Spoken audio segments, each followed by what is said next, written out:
Prokaryotic cell. अब prokaryotic cell में देखिए कि क्या क्या चीज़ें होती हैं। तो प्रोकैरियोटिक सेल में सबसे पहले तो हमें दिखता है सबसे बाहर की तरफ सेल वाल। तो सेल वाल जो होती है,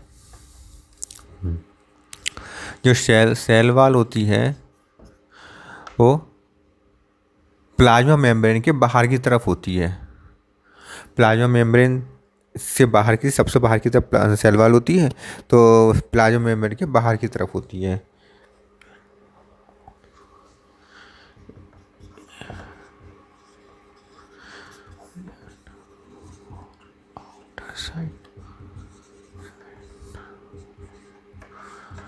plasma membrane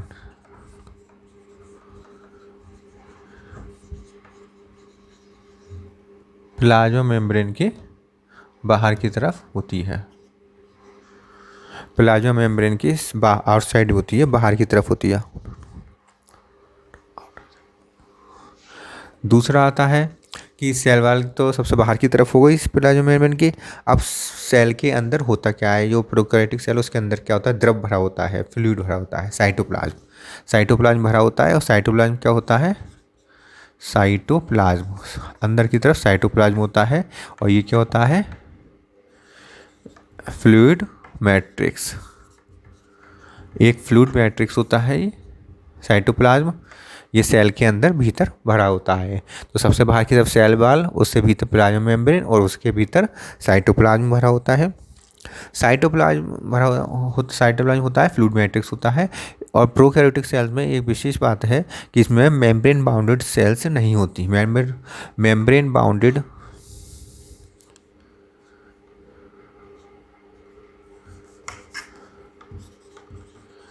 membrane bounded cell organelles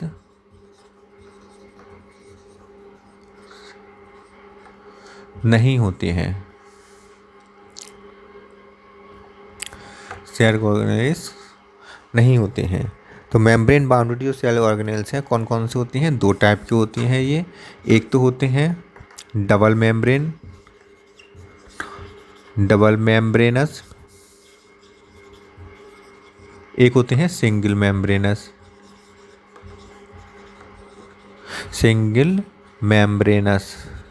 तो डबल मेम्ब्रेनस जो होते हैं,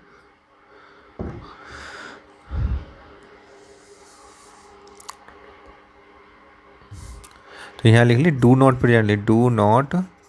present membranous cell organelles, do not present. और मेम्ब्रेनस ऑर्गेनेल्स कौन कितने प्रकार के होते हैं, ये दो प्रकार के होते हैं, डबल मेम्ब्रेनस और सिंगल मेम्ब्रेनस। डबल मेम्ब्रेनस ही नहीं होते हैं और सिंगल मेम्ब्रेनस ही नहीं होती हैं। डबल मेम्ब्रेनस कौन कौन से हैं, माइटोकॉन्ड्रिया है,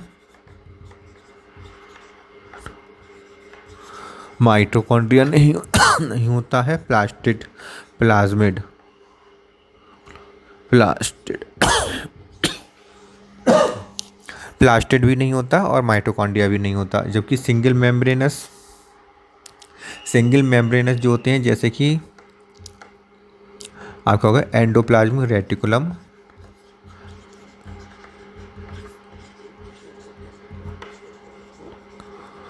नहीं होता है। गोल्जी बॉडी नहीं होता है। लाइसोसोम नहीं होता है। वैक्यूल नहीं होता है। और माइक्रोबॉडीज़ ये सब चीज़ नहीं होती हैं, माइक्रोबॉडीज़ नहीं होती हैं। तो ये सब चीज़ें सिंगल मेम्ब्रेनस सेल ऑर्गेनेल्स हैं। Endoplasmic reticulum, Golgi body, lysosome, vacuole, microbody. और ये हैं tubules, double membranous cell organelles, जैसे कि माइटोकॉन्ड्रिया और प्लास्टिड। ये इसमें नहीं पाए जाते हैं, किसमें, प्रोकैरियोटिक सेल्स में नहीं पाए जाते हैं। तो क्या चीज़ पाए जाती हैं, non membranes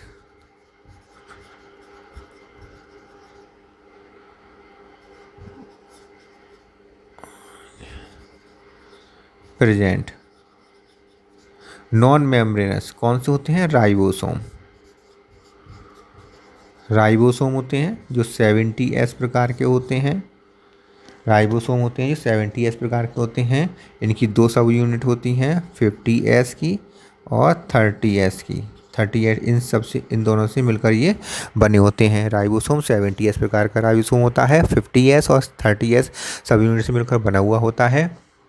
non membranes organelles होता है राइबोसोम, और ये प्रोकैरियोटिक सेल्स में पाया जाता है। इसके अतिरिक्त तो कौन कौन सी चीज़ नहीं होती है? सेंट्रियोल और सेल ऑर्गेनेल्स। सेंट्रियोल्स और centrosome. Centrioles and centrosome not present.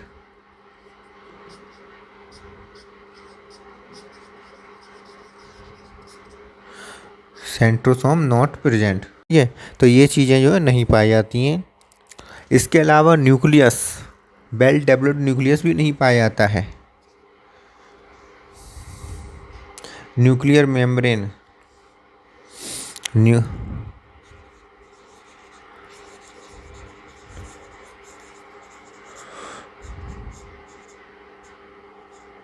Nucleus,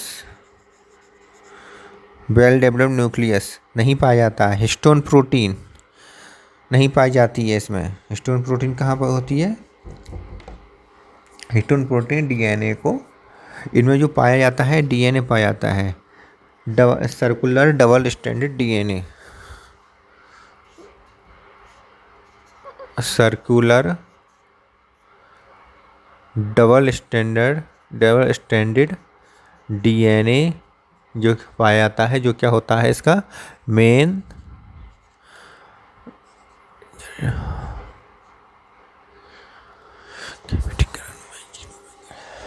genomic character, main genetic material होता है। मेन जेनेटिक, यहीं लिख दे रहा हूँ, genetic material. Main genetic material होता है सर्कुलर डबल स्टैंडर्ड डीएनए होता है।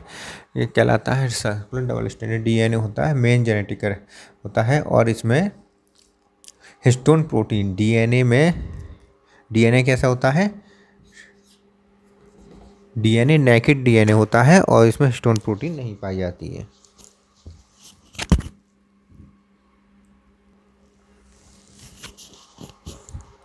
तो इसका जो जेनेटिक मटेरियल होता है, यहाँ लिख देते हैं, इसका जो जेनेटिक मटेरियल होता है या जीनोम, मेन जीनोम, जिसे मेन जीनोम कहते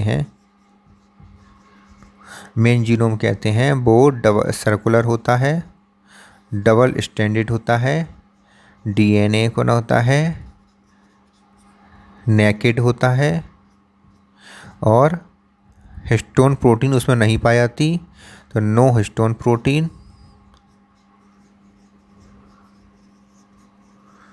हिस्टोन प्रोटीन क्या चीज़ होती है? हिस्टोन प्रोटीन के चारों तरफ ये लिपटे हुए होते हैं, जिससे कि छोटी सी जगह में ही बहुत लंबा डीएनए आ सके, इसलिए हिस्टोन प्रोटीन तो इसमें होती नहीं है। और स्कैटर्ड रहते हैं, स्कैटर्ड इन साइटोप्लाज्म में स्कैटर्ड होता है। तो मेन जीनोम तो ये हो गया। इसके अतिरिक्त एक और पाया जाता है डीएनए, जिसे हम कहते हैं extra chromosomal genetic material. Extra chromosomal genetic material, इसका नाम होता है प्लाज्मिड। इसे प्लाज्मिड भी कहते हैं। ये सभी में नहीं पाया जाता, कुछ प्रोकैरियोट्स में या कुछ बैक्टीरिया में पाया जाता है। Extra chromosomal genetic material plasmid होता है, और ये प्लाज्मिड भी double standard circular double stranded DNA का ही बना होता है, और साइज़ का छोटा होता है, साइज़ का बहुत छोटा होता है। मेन जीनोम बहुत बड़ा होता है और प्लाज्मिड छोटा होता है। अब इसका डायग्राम देख लेते हैं। बैक्टीरिया का डायग्राम क्या है? प्रोकैरियोटिक सेल में जो बैक्टीरिया आती हैं, प्रोकैरियोटिक सेल में कौन कौन सी चीज़ें आती हैं? प्रोकैरियोटिक सेल में उदाहरण है बैक्टीरिया, माइकोप्लाज्मा, और ब्लू ग्रीन एल्गी हो गए, माइकोप्लाज्म हो गए, बैक्टीरिया हो गए। ठीक है, ये क्या काम करते हैं प्रोकैरियोटिक सेल? प्रोकैरियोटिक सेल क्या काम करते हैं? बहुत तेज़ी से मल्टीप्लाई कर सकते हैं। तो मल्टीप्लाई वेरी फास्ट, बहुत ज़्यादा, और बहुत छोटे होते हैं, स्मॉलेस्ट इन साइज में बहुत छोटे होते हैं और बहुत तेज़ी से मल्टीप्लाई करते हैं। ठीक है, और बैक्टीरिया का जो साइज़ है, बैक्टीरिया जो है 4 टाइप के होते हैं, जैसे कि कॉकस, दूसरा है बैसिलस,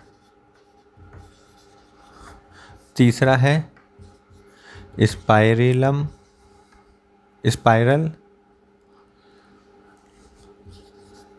और चौथा है कॉमा शेप्ड। ठीक है, तो कॉकस में जैसे कि ये सर्कुलर होते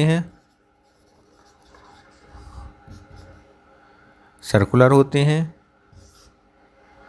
और ये रॉड लाइक होते हैं,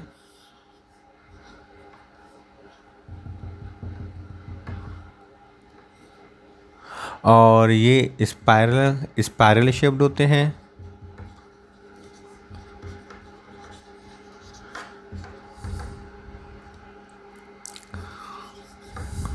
उदाहरण है इसका स्पाइरलम, और ये कॉमा शेप्ड होते हैं, इसलिए इसका नाम कॉमा रखा है, कॉमा शेप्ड होते हैं। विब्रियो कॉलेरी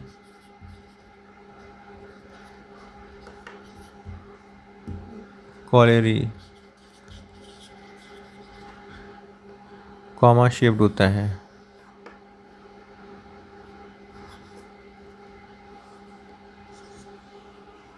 ये फ्लैजिला होता है इसका। ठीक है, इस प्रकार होते हैं, इनके शेप होते हैं। बैक्टीरिया में शेप चेंजिंग नेचर भी पाई जाती है। एक बैक्टीरिया दूसरे बैक्टीरिया में दूसरी शेप में बदल जाता है, जिससे कि कभी कभी एंटीबायोटिक दवाइयाँ असर नहीं करती हैं। तो इनके अंदर क्या पाया जाता है? शेप चेंजिंग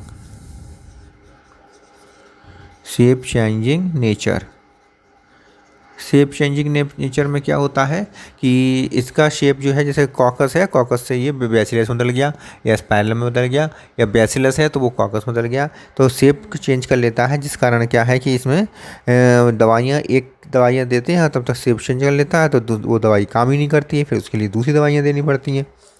दवाई असर नहीं करती अगर ये शेप चेंज कर लेता है तो इसलिए इस प्रकार की जो नेचर होती है, शेप चेंजिंग नेचर बैक्टीरिया की, तो इसको हम कहते हैं प्लियोमॉर्फिक नेचर, प्लियोमॉर्फिक नेचर। कौन सी नेचर हो गई? प्लियोमॉर्फिक नेचर को मैं क्या होता है, ये शेप को चेंज कर लेता है ये। ठीक है, इसके बाद अब देखते हैं बैक्टीरिया का डायग्राम। सबसे बाहर की तरफ क्या होता है? ग्लाइकोकैलिक्स। सबसे बाहर की तरफ क्या होता है? ग्लाइकोकैलिक्स। इसके भीतर की तरफ सेल वाल, और इस सेल वाल के अंदर प्लाज्मा मेम्ब्रेन में जगह जगह पर क्या पाई जाती है? मीसोसोम। अब देखिए सर, ये हो अंदर की सेल वाल, ये क्या हो गई? Plasma membrane.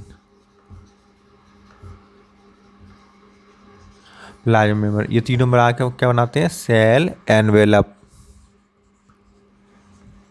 एनवेलप बनाते हैं। इसके अंदर जगह जगह पर क्या पाया जाता है, साइटोप्लाज्म अंदर भरा रहता है, इसे कहेंगे साइटोप्लाज्म। साइटोप्लाज्म में और इसमें पाया जाता है main genome, double standard DNA कैसा होता है, circular and double stranded, double stranded होता है और सर्कुलर होता है। ठीक है, इसके अतिरिक्त इसमें प्लाज्मिड भी पाया जाता है, प्लाज्मिड पाया जाता है जो क्या है, extra chromosomal genetic material, extra chromosomal genetic material plasmid भी इसके अंदर पाया जाता है। और मेम्ब्रेन से एसोसिएटेड राइबोसोम, राइबोसोम पाए जाते हैं, जो होते हैं मेम्ब्रेन एसोसिएटेड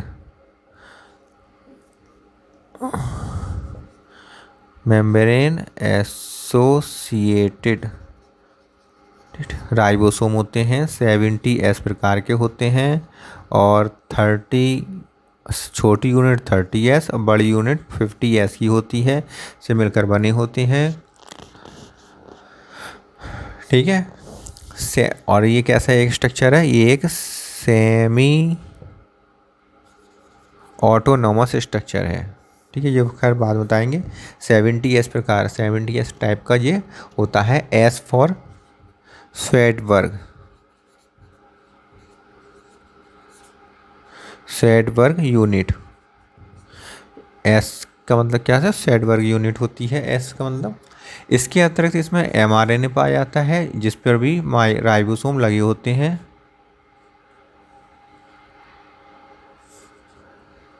इसको कहते हैं पॉलीसोम, पॉलीसोम कहते हैं या ऐसा कहते हैं पॉलीराइबोसोम, पॉलीराइबोसोम। और ये किससे मिलकर बना होता है, ये दो चीज़ों से मिलकर बना होता है, एक तो mRNA और राइबोसोम, mRNA और राइबोसोम से मिलकर बना होता है पॉलीसोम या पॉलीराइबोसोम। इसके अलावा यहाँ पर पाई जाती है इंक्लूजन बॉडी, इंक्लूजन बॉडी भी पाई जाती हैं, इंक्लूजन बॉडी पाई जाती हैं। प्लाज्मा मेम्ब्रेन की इनफोल्डिंग से बनता है एक स्ट्रक्चर, उसका नाम होता है मीसोसोम, मीसोसोम होता है। ये रेस्पिरेशन में हेल्प करता है, रेस्पिरेटरी पिगमेंट इसके अंदर पाए जाते हैं। तो ये स्ट्रक्चर हो गया आपका सेल बैक्टीरिया का स्ट्रक्चर हो गया, जिसमें बाहर की 3 लेयर है, तीनों लेयर में सबसे बाहर की ग्लाइकोकेलिक्स, उसके बाहर उसके अंदर सेल वॉल, उसके अंदर प्लाज्मा मेम्ब्रेन, तीनों मिलकर बनाती हैं सेल एनवेलप। भीतर फ्लूइड मैट्रिक्स भरा रहता है जिसे साइटोप्लाज्म कहते हैं।